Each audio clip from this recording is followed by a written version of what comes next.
3 padişahlık. Zaman halkıgan muşavir. Mazkur tor romani Üllər Studiyasi tarafidan tarjima qilindi va ovozli qilib ishlandi. Asar mazmuni to'qilma bo'lib, hech qanday xurofotlikni qo'llamaydi. Ko'chirib tarqatganlarning qonuniy javobgarligi surishti qilinadi. Amgikimizga hurmat qiling. 9-bob. Lyubuning hayvisi. Açıqını chiqarishning usullari nihoyat ko'p bo'lib, bargah zerikishlik bo'lsa-mu, qimor o'ynash, may ichish, hatto mahorat sinishmi buning bir turi hisoblanadi. Lekin mushu paytda Lyubu va uning boshchiligidagi qo'shin uchun aytganda, faqat sov qo'shinining issiq qini ularning g'azabini tinchita oladi. Bu yang baliqdan bir cho'ng qo'shin yo'lga chiqib, sov qo'shini bargohini nishonladi. Shamolda lapildavatgan lüy xatlik cho'ng tug' ularning begining tangdoshsiz sarkarda ekanligini jakarlaydi.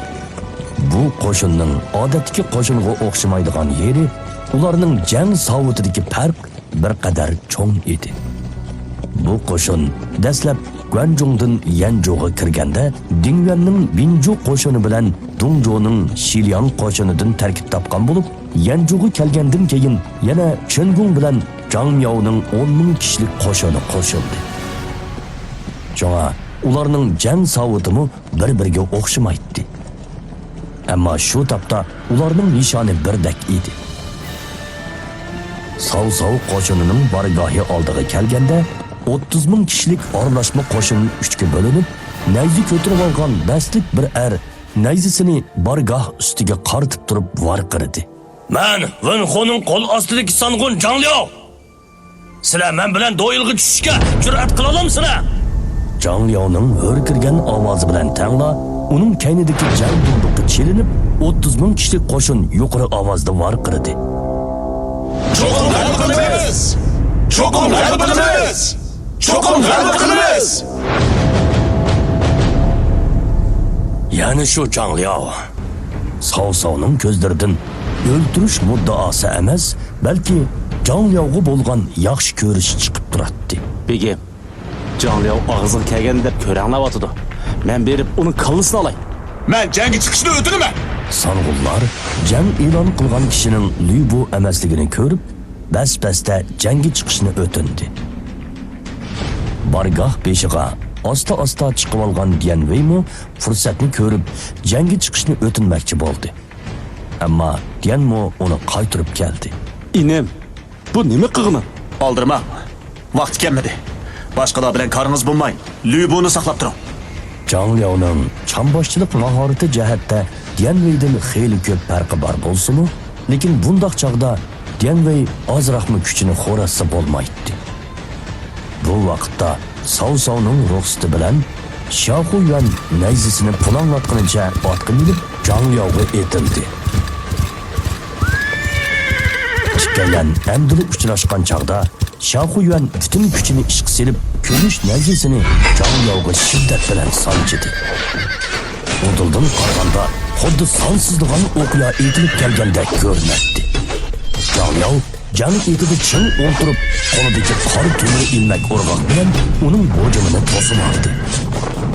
Ikkalan birinchi qitimliq uchrashishdilar. 50-60 marta elishdi. Bu xil sur'at raqobatidan ular bir-biriga qoyil bo'lishdi. Saosau ko'nglida Zhang Liaoning haqiqatan oz uchraydigan bir azamat ekan, men cho'qim uningga erishiman deb o'yladi. Bu Saosauning ikkinchi qitim qat'iy niyatga kelishi edi. Saosau bir necha kun ilgirki Chishan kegi etikilga pistirgan jangda Zhang Liaoning qo'ldan berib qo'yishga bo'lmaydigan talant egisi ekanligini his qilgan bo'lib, bugungi jang Saosauning yana bir qitim qat'iy niyatga keltirdi. Şunu bilish kerakki, Dian Wei kegi o'ttirg'i chiqmagan. Shuchu kegi Chaojuda turgan bu mezgilda Xiao Yuan Saosauning qo'l ostidagi urush kuchining yuqori pallisi edi. Ular vaqtning o'tishiga ergashib 30 necha marta tutishdi. Ikkalan yengilishga ayrılolmay, ikki tarafdagi lashkarlarning butun diqqatini tortdi. bu natija Sav-Savning eng orzu qilg'ini bo'lib, boshdan oxir o'zining erishmoqchi bo'lg'ini jangchining g'alabasi emas, faqat vaqtni keyinga surish ekanligini biladi. Wen Yuan, sen bek ost kelsen. 50-chi martam uchrashishdan keyin jang kayfiyati toza avjiga chiqqan vaqtda Zhang Liaoning kaynidan bir ovoz anglandi. Shu hamon o'tirdiki chosi sap o'zilib ketgan daryoga o'xshash yerilib bir yo'l paydo bo'ldi. Zhang Liao nihoyat ongli holda sapga chekildi. Yo'lning ichkarisida bir ot minib ishlar to'pidan asta-asta o'tdi. U beshiga kuch ochmoqliq so'sin rangli dobulg'isini kiyib, qo'lida parqiroq nayzi ko'tarib olgan edi. Uning kiyib olgan gullik cho'ng qizil to'ni shamolda lapildab, ostidagi chilon to'riq tulpori bilan odatdagi jang chavandozlarga qaraganda xeyli egiz ko'rinadi. U Lü Bu, ya'ni Lü Fengshan edi. Uning asta-asta chosi sap oldiga kelishiga agishib, osmonda bir parcha qor bulutni uchib keldi. Astidagi shovqin surallik chuqon dumboq chelish ovozimi shu topda jimjitlikka cho'mdi. U qo'shinning oldida turishi bilan kaynidagi 30 ming kishilik qo'shinga qaraganda odamni texmi bakrak besim his qildiratdi.